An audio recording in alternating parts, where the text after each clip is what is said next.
आप मां से कहो ना, आपका दुख काटे।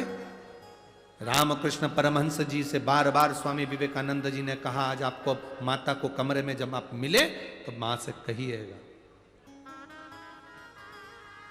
रामकृष्ण परमहंस जी एक कमरे में गए और माता को याद करा। मां आई और आते से बोली, क्या बात है बाबू, क्या हुआ? ए बाबू, हुआ क्या? रामकृष्ण परमहंस जी ने कहा, मां, स्वामी विवेकानंद कह रहा है कि मेरे शरीर में जो रोग है वो आप काट दीजिए। मां शारदा ने कहा, रामकृष्ण ला, मैं तेरा ये रोग मिटा देती हूं। रामकृष्ण कहते हैं, नहीं मां, आज अगर तू रोग मिटा देगी ना मां, अगला जन्म मुझे लेना पड़ेगा, जो मैंने पूर्व में करा है उसको मुझे भोगना पड़ेगा। इसलिए अब रोग मिला है, इसको भोग लेने दे। अंत में बस इतना याद रखना मां, जब मेरे प्राण छूटे मैं तुझ में समा जाऊं और कुछ भी नहीं चाहिए, कुछ नहीं। राष्ट्र के 4 संत हैं जिनकी समाधि नहीं है। राष्ट्र के 4 संत हैं जिनकी बॉडी का पता नहीं पड़ा कि मरने के बाद उनका शरीर कहां गया। राष्ट्र के 4 संत हैं जिनका अंतिम संस्कार नहीं हुआ। राष्ट्र के 4 संत हैं जिनकी बॉडी मरने के बाद नहीं मिली, पता नहीं पड़ा कहां गई। पहले रामकृष्ण परमहंस प्राण छूटने के बाद देवी जी में समा गए। दूसरे चैतन्य महाप्रभु जगन्नाथ में समा गए। तीसरे संत तुकाराम हरि विठ्ठल में समा गए। चौथी मीराबाई द्वारकाधीश में समा गए। ये राष्ट्र के 4 संत हैं जिनकी समाधि नहीं, जिनकी बॉडी नहीं मिली, जिनका अंतिम संस्कार नहीं हुआ, सीधे भगवान में समाये हैं। स्वयं हरि विठ्ठल तुकाराम जी को समा लिए, स्वयं हरि विठ्ठल तुकाराम को समाहित कर लेते हैं। द्वारकाधीश के सामने मीराबाई कहती है, मुझे अपने गांव वापिस नहीं जाना, मुझे अपने गांव नहीं जाना। द्वारकानाथ कहते हैं, कल मंदिर का दरवाजा खुलेगा तो मुझसे लिपट जाना। मीराबाई जैसी द्वारकाधीश से लिपटी, द्वारकाधीश की मूर्ति का नीचे का हाथ चटक गया, मीराबाई उसमें समा गई। आज भी द्वारकाधीश की मूर्ति नीचे से हाथ में से मीरा समाई। स्वयं जगन्नाथ में चैतन्य महाप्रभु जी समाये हैं। रामकृष्ण परमहंस जी मां जगत जननी में समाये हैं। राष्ट्र के 4 संत ऐसे हैं जिनकी बॉडी नहीं, जिनका अंतिम संस्कार नहीं, जिनका कोई समाधि नहीं, समा गए वो भगवान। उसको महसूस करो। एक पत्र आया है, किसी बहन ने लिखा है, मेरा नाम नीलम नीलेश बायस, मैं रहने वाली दहेगांव बंगला छत्रपति संभाजी नगर महाराष्ट्र से हूं। कहीं बैठी हो तो हाथ हिला सकती हैं। उन्होंने पत्र में लिखा, सबसे पहले मैं दादा भाऊ भूसे जी को प्रणाम करती हूं, फिर मैं आविष्कार को धन्यवाद देती हूं। ऐसी बेटा, ऐसी औलाद भगवान सबको दे, आविष्कार जैसी, जो इतनी सुंदर शिव महापुराण की कथा हमारे नासिक में करा दिए हैं और हमको सुनने का मौका दिया। मैं आविष्कार जी भूसे जी को धन्यवाद देती हूँ, जिन्होंने अपना कथा को लेकर यहाँ तक पहुँचे। इस कथा में जितने सहयोगी बने उनको धन्यवाद। मैं गुरु जी अपने मन की बात एक बार कहना चाहती हूँ। पत्र मेरा लिखने का केवल इतना सा कारण है गुरु जी, कई बार तो आपकी आवाज हमको सुनाई नहीं देती, कई बार हमें पंडाल में बैठने की जगह नहीं मिलती, कई बार हम आपको देख तक नहीं पाते।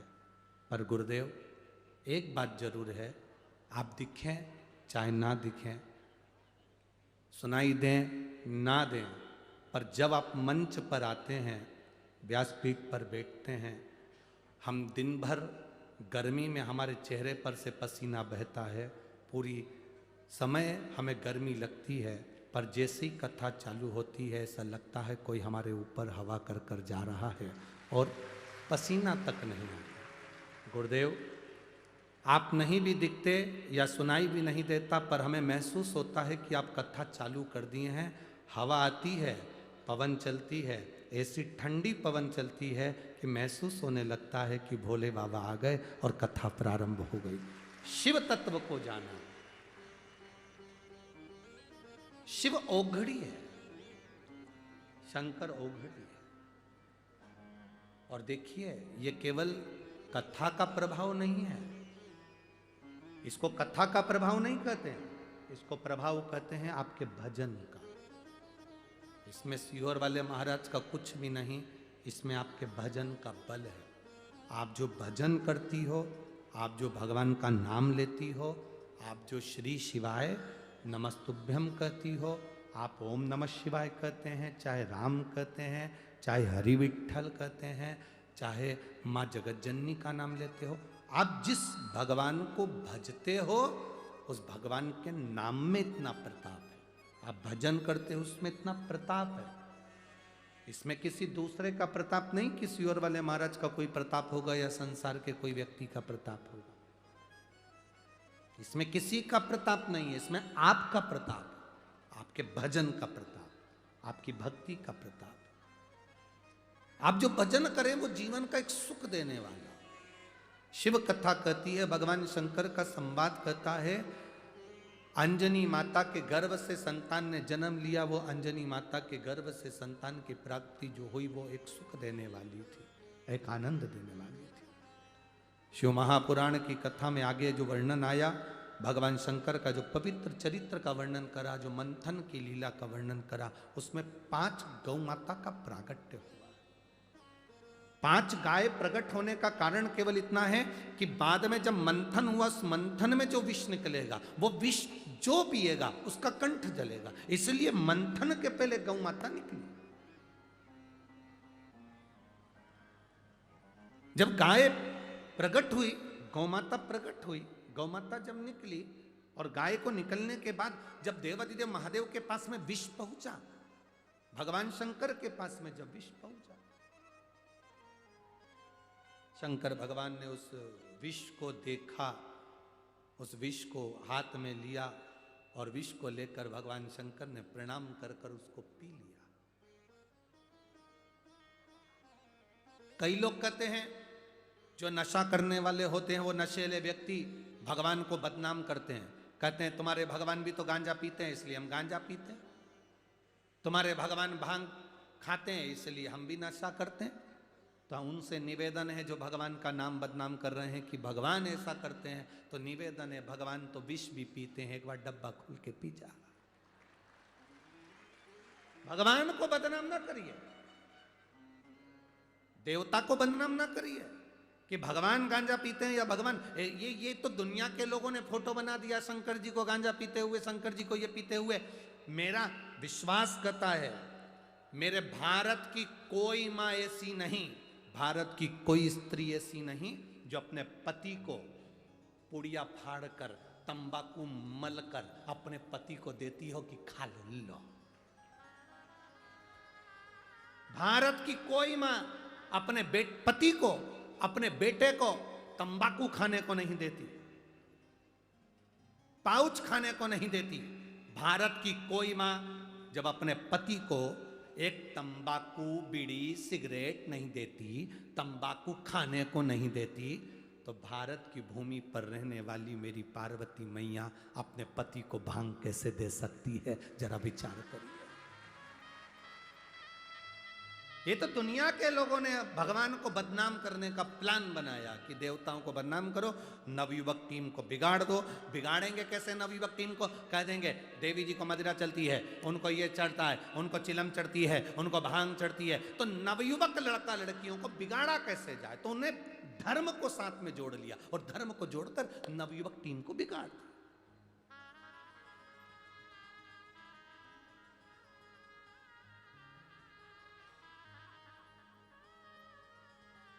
भगवान को ये नशा प्रिय नहीं है, भगवान को नशे से कोई मतलब नहीं। हमारा तो निवेदन है आप सबसे, कोई नशा आप करते हो उसको छोड़ चलो। एक नशा अपनी जिंदगी में ऐसा कर लो शिव महापुराण का कि मैं जब भी शिव पुराण की कथा सुनने के लिए पंडाल में जाऊंगा, मेरे बाबा मुझे इतना झोली भर कर ऐसी कृपा कर देना कि मेरे को ऐसा धन देना कि मैं पानी के पाउच खरीदूं, पानी की बोतल खरीदूं, बिस्कुट का पैकेट खरीदूं, भोजन लाऊं और इन सब का पेट भर कर जाऊं, ऐसा धन देना। नशा करूंगा तो ये नशा है मेरा, जनमानस की सेवा करना, भूखे को भोजन कराना, प्यासे को पानी पिलाना। हम गलत जगह पर अपने धन को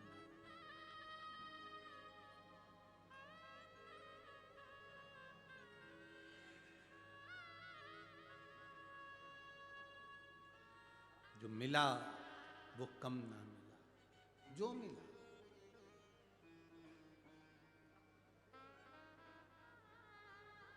जब अपने स्मरण में आए हम शिव भक्ति को रमाए, हम शिव भक्ति को रमाए। जन्म से लेकर मृत्यु तक का भेद शंकर बता देते हैं। राम जी के प्राण छूटने का समय आया तो दुर्वासा ऋषि ने जाकर बता दिया। भगवान कृष्ण के जीवन में अंत समय आया तो दुर्वासा ऋषि ने जाकर बता दिया। शिव का एक स्वरूप, शंकर का एक प्रतिबिंब है। श्री हनुमंत लाल, दुर्वासा बाबा, ये शिव का एक स्वरूप है। जाकर बता देते हैं कोई सतगुरु आएगा तुम्हारी जीवन में, कोई संत आएगा तुम्हारे जीवन में और तुम्हारे जीवन में आकर वो तुम भटक रहे होगे और वो सतमार्ग बताकर चले जाएगा कि शंकर की भक्ति करो, राम की भक्ति करो, कृष्ण की भक्ति करो, भटकना नहीं, इधर उधर मत जाना।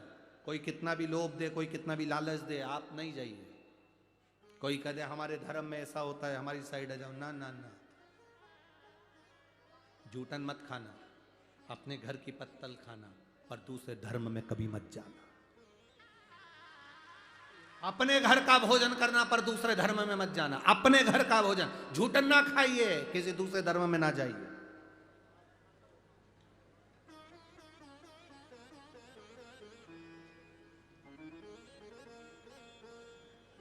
गुरुजी,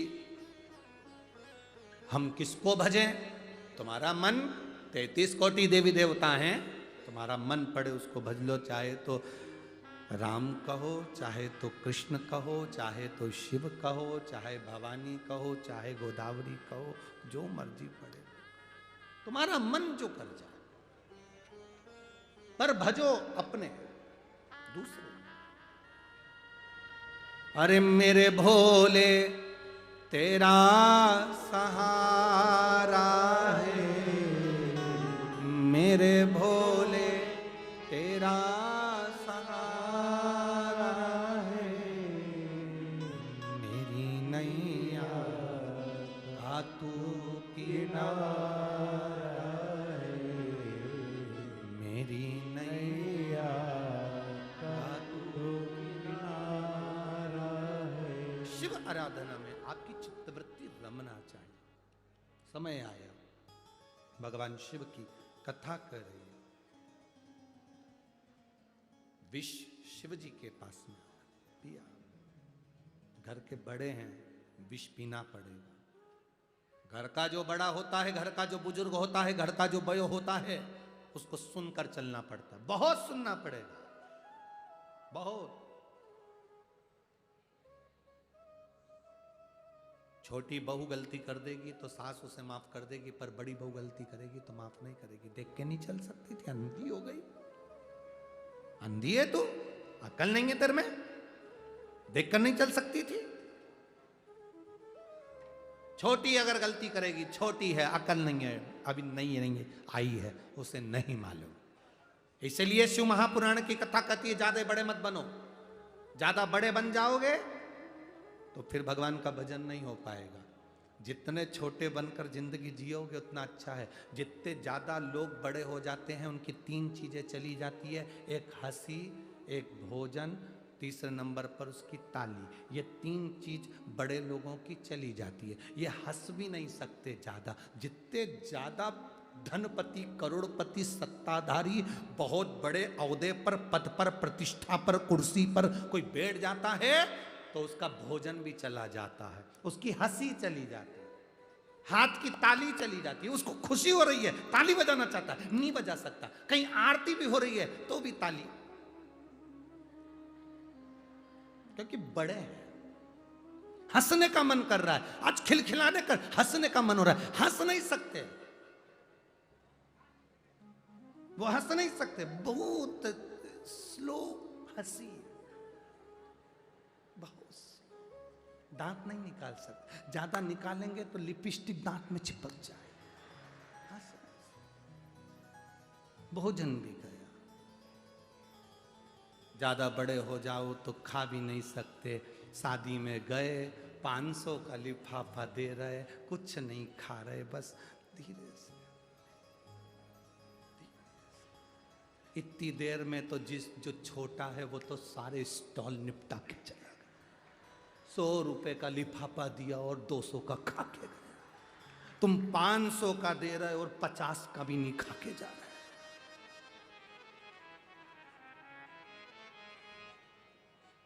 कितना तुम्हारा मन कर रहा है, आइटम बहुत सारे हैं, पर क्या करो, मन करे सो तो क्या मतलब का। बहुत बड़े मत बनो, छोटे बनो। एक माँ के 2 पुत्र, 14 साल का, 4 साल का। 14 साल वाला कहता है, मम्मी आई, भूख लगी। आई ने उसको भोजन दे दिया थाली में लगाकर। 14 साल का बेटा खा रहा है नीचे बैठकर। 4 साल का बेटा कर रहा है, भूख लगी। आई ने रोटी में घी लगाया, नमक लगाया, फिंगर बनाया, गुट्टा बनाया, बच्चे को पकड़ा दिया। 14 साल का बेटा बैठकर खा रहा है। 4 साल का बेटा आई का पल्लू पकड़कर, माँ का पल्लू पकड़कर जाता जाता, खाता खाता जा रहा है, माँ के पीछे चलता जा रहा है। भगवान भोलेनाथ जी से कहना, भगवान हमें 14 साल के बेटे जैसा मत बनाना। एक जगह बैठकर हम तेरा भजन नहीं कर सकते, हमें 4 साल के बच्चे जैसा बना दे, चलते फिरते भजन करे और तर जा। 14 साल जैसा मत बनाना कि एक जगह बैठकर भजन करे, ये हमारे बस की बात नहीं है। हमें तो 4 साल के बच्चे जैसा बनाकर चलता फिरता भजन करें और अंत में चले जाएं, चलते फिरते तेरा भजन करें। एक लोटा जल चढ़ाया, सारी समस्या का हल कर लिया। एक बेलपत्री खाई, रोग से मुक्ति पाली। शंकर का चढ़ा हुआ जल का आचमन करा, जीवन का सुख पा लिया। शिखर का दर्शन कर कर सारे पापों को नष्ट कर दिया। बस हमारा जीवन इतना सरल हो गया। पहले लोगों ने भगवान की पूजन को कठिन बताया था, शिव महापुराण ने सरल कर दिया, सारी समस्या का हल। बोल बम का नारा है, शिव की भक्ति। और कहो, इस नासिक की कथा में, कार्तिक के महीने की कथा में भगवान शंकर से प्रार्थना कर कर जाना, बाबा मैं कथा सुनने के लिए ये आई हूं, 25 तारीख को आज कथा विराम हो जाएगी। जब मेरे महाराष्ट्र में जलगांव में 5 दिसंबर को जब कथा चालू हो तो बाबा मेरी झोली ऐसी भर देना कि उस कथा में मेरा भी पत्र वहां पहुंचना चाहिए, मेरा पत्र भी वहां पहुंचना चाहिए कि मुझे बाबा ने इतना दिया है, मुझे शिव ने इतना दिया, वहां मैं पहुंचूं, कहूं मैं शिव तत्व की प्राप्ति। महाराज विष मिला, शिव ने धारण करा, बड़े होकर पीना पड़ता है अमृत, देवताओं को मिल गया। समय आया, तुमरुका जी ने चंचूला देवी को बड़े भाव से 12 ज्योतिर्लिंग का स्मरण कराया। 12 ज्योतिर्लिंग का स्मरण कराया। जैसे प्रदोष का समय, प्रदोष काल, प्रदोष का दिन जीवन में कल्याण का दिन होता है, कल्याणप्रद होता है। शिवरात्रि का दिन कल्याणप्रद होता है, सोमवार की अष्टमी का दिन कल्याणप्रद होता है, कल्याणप्रद।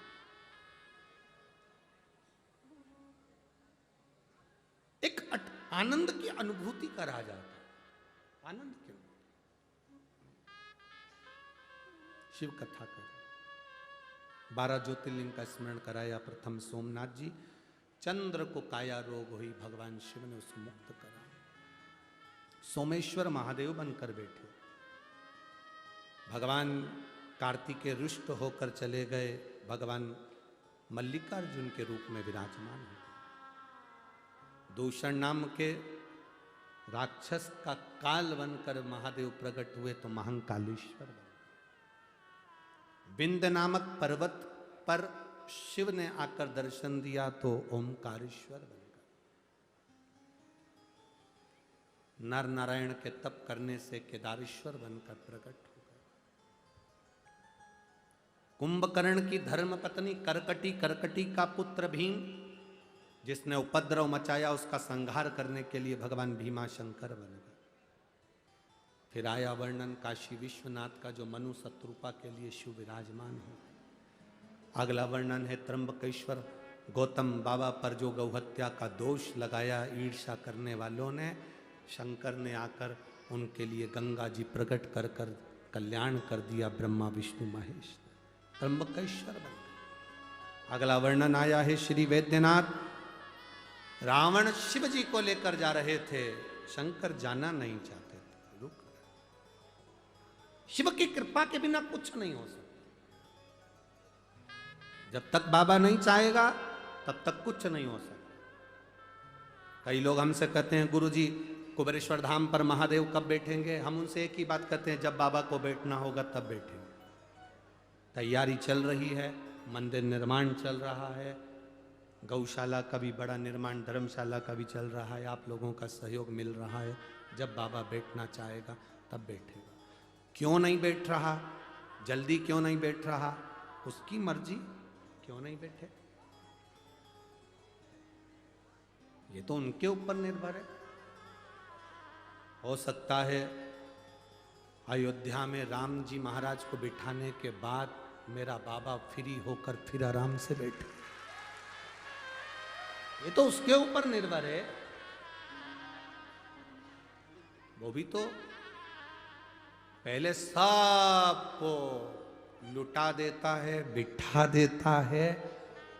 घर के यहाँ पर बुजुर्ग माताएं बैठी हैं, बड़े बड़े भाई बैठे हैं, कोई पति बैठा है, पिता बैठा है, तो वो अपने घर के जो बच्चे साथ में लाए पहले उनको बिठाते हैं। वो लोग बिठाते कि नहीं बिठाते? पहले उनको सेटल करेंगे, इसके बाद खुद सेटल। हो सकता है बाबा की मर्जी कि पहले अवध में, अयोध्या में जनवरी के महीने में मेरे राम जी बैठ जाएं, उसके बाद बाबा कहीं कृपा करे कि उसकी मर्जी हो जाए, बाद में उसके ऊपर है। कंकर शंकर की धरा है कुबेरेश्वर धाम। कभी जिंदगी में मौका मिले, बाबा अगर ऐसी कृपा करे तो एक बार बाबा के धाम में जाकर बाबा को उधर की शीतलता, उसकी शांति का अनुभव आप स्वयं करते होंगे। आप लोग गए हैं? कौन कौन गए हैं कुबेरेश्वर? गए हैं आप लोग? कुबेरेश्वर गए होंगे तो आपको एक अलग अनुभव हुआ होगा। सारे सब मंदिर जाना और एक बार कुबेरेश्वर धाम जाना, वहां का रसतत्व आनंद। पड़े हैं रात भर भगवत भजन में, श्री शिवाय नमस्तुभ्यं। बाबा विराज वैद्यनाथ के रूप में बाबा बैठ। अगला वर्णन आया नागेश्वर दारुक नाम के राक्षस के संहार के लिए भगवान यहाँ आए और विराजमान हुए। राम जी ने रामेश्वर धाम की स्थापना कर दी। फिर आया वर्णन कृष्णेश्वर। सुधर्म नाम के ब्राह्मण की 2 धर्म पत्नी थी, घूष्मा सुदेहा। घूष्मा का बेटा मर गया था, सुदेहा ने मार दिया था, जिसको भगवान शंकर ने जीवित करा। कृष्णेश्वर महादेव के रूप में विराजमान। 12 ज्योतिर्लिंग का जो संवाद सुना, बाबा देवादिदेव महादेव आनंद पाए। भगवान शंकर ने अपने सिर की बेलपत्र उतार कर शिवपोथी को समर्पित करी। तुमरुका जी ने चंचुला देवी से कहा, सुनो तुमरुका जी, चंचुला देवी से कहते हैं, चंचुला तुम्हारा पति प्रेत योनि से मुक्त हुआ, तुम पति के लोक में जाओगे। शिवजी कहते हैं, जो इस शिव महापुराण की कथा को दिल से श्रवण करता है, भाव से कदम चलकर भी शिव महापुराण की कथा की ओर जाता है, देवादिदेव महादेव कहते हैं मैं शंकर स्वयं उसके दरवाजे पर दुख हरने के लिए पहुंच जाता हूं। भगवान ओघड़दानी, त्रिकालदर्शी, कैलाशी, अविनाशी मेरे बाबा देवादिदेव महादेव, मेरे भगवान शिव आनंद के साथ विराजमान होते हैं।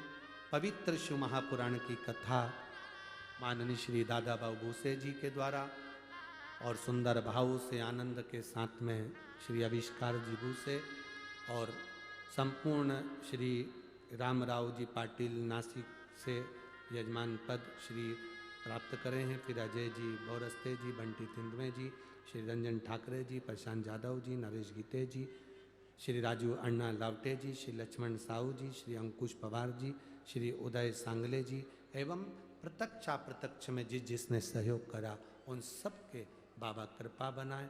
जिन्होंने एक पानी का पाउच भी पिलाया हो या भोजन कराया हो, हम कहेंगे जिस जिस जगह पर शिव पुराण की कथा होती है वहाँ के नगरवासियों से निवेदन रहेगा, अपने घर से थोड़ा बना कर लाओ पर जरूर लेकर आओ और शिव भक्त का मुंह झूठा जरूर कराओ, उसका फल जरूर लो।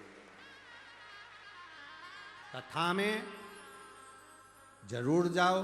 अपने क्षेत्र में कथा हो, तुम्हारे को भगवान ने अगर थोड़ा धन दिया हो, अपनी तरफ से भले पोहा बना लो, खिचड़ी बना लो, कुछ भी बनाओ, भले चाय पिलाओ, पर आए हुए शिव भक्तों के लिए भंडारा जरूर करो, खिलाओ उनको दिल से, सेवा करो उनकी दिल से, तो मेरा बाबा भी तुम्हारे भंडार जिंदगी भर भर कर रखेगा। दिल से करो। शिव ओघड़ी है, शंकर दयालु है, शंकर कृपालु है, उसको समझो। कार्तिक के महीने में सुंदर पवित्र देव दीपावली शिव महापुराण की कथा चल रही थी, वो आज विराम की ओर जा रही है। 26 तारीख को बड़े भाव से देव दीपावली का महोत्सव आप आनंद के साथ मनाइए। कार्तिक पूर्णिमा की देव दीपावली का स्मरण रहता है, बड़े भाव से आनंद से आप करिए। 26 को ना कर पाओ तो 27 को करिए, पर करिए और दिल से करिए। बाबा की जितनी दिल से आह्वान कर सकते हो, आराधना कर सकते हो, करो। प्रार्थना करो बाबा से, बाबा आपको स्वीकार करे।